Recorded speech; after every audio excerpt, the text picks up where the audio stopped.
Hi, I'm Katie Kroll and I'm paper science in 10. Hi, I'm Garrett Dockstead and I'm a computer and electrical engineer in 10. Hi, I'm Noah Summers and I'm a mechanical engineer in 10.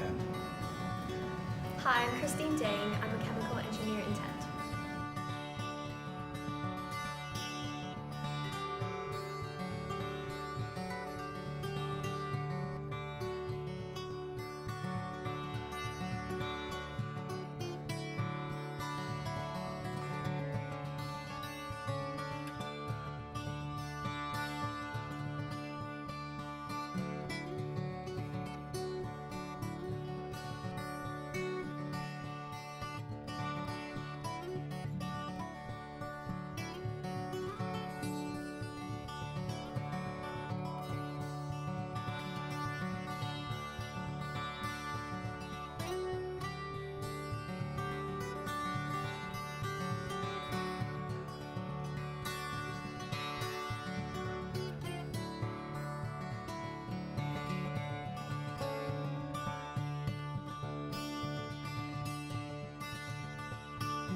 Alright, the first step of the design process is defining the problem, and the problem given to us was we had to create a mechanical music maker that was at least 50% mechanical. It played a song from 10 seconds to a minute long.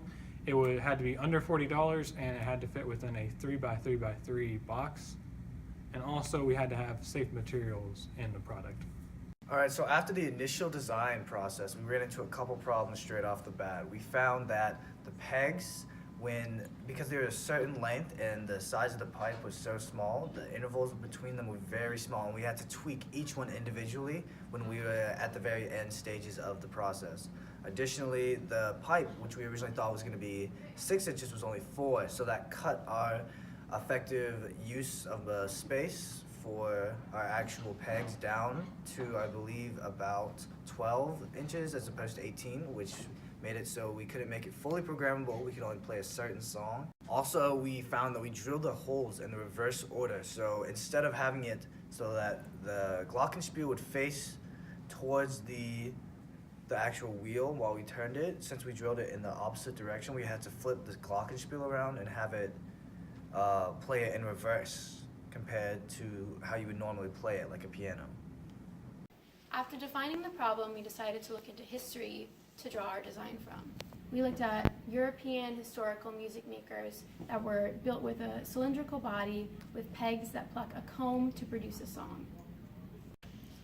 Handheld music makers were traditionally made small so that they could fit into a pocket, but we decided to make our design on a much larger scale and experiment more with the sound producing materials.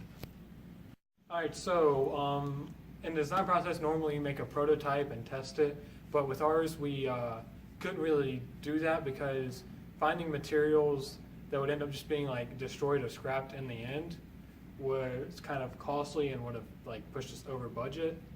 And also we're just able to adjust our product like a little bit to make it work instead of like completely making a prototype and then tearing it down and making a whole new one.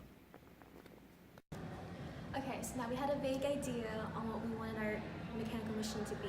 We knew we wanted a cylindrical part that will turn pegs to hit keys, but we had to make an instrument for the keys. We were thinking about wine glasses where we would fill each wine glass with a different level of water to make different notes, or a xylophone. In the end, we went with a xylophone because wine glasses were too delicate, and for both, we were really emphasizing on the sound quality.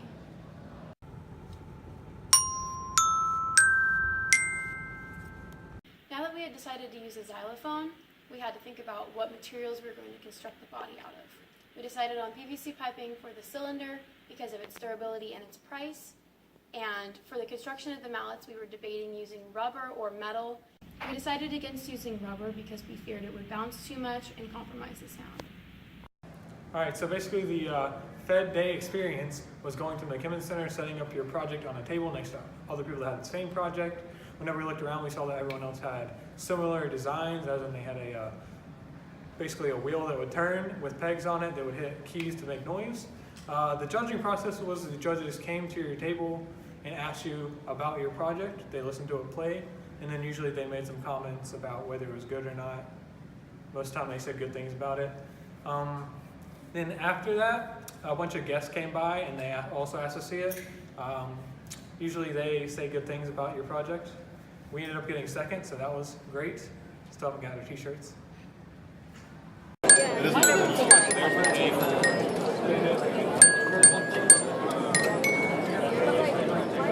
Either way, it's still gonna be what it is. Let's put like something quite easy. So if we were to do this project again and we had the same resources and we were going to do it differently, I'd say one thing that we wanted to do but we didn't really have time to do was make the entire machine programmable where we could put any song we wanted to on it, and we just ended up doing Mary Had a Little Lamb because of the lack of time. And additionally, we'd also want to make it look prettier because it was very rough. All the cuts were kind of rough. There was no sanding on it done, so we would have painted it, maybe squared up the bass a little bit more and just even things out a little bit. So some advice we would have for next year freshmen is basically time. We realized towards the end of the project we were very crammed for time, so we should have met more often and earlier in the beginning of the design process, and maybe even acquired the materials earlier or even created a design earlier, and that would have really helped and pushed the process and made our product more finalized. Another piece of advice we would give to next year's freshmen would be that we really need to utilize our resources because we don't have access to tools. So that includes going to places like the garage or the craft center. Additionally, the buses are unreliable, so you might want to figure out your transportation pretty early on.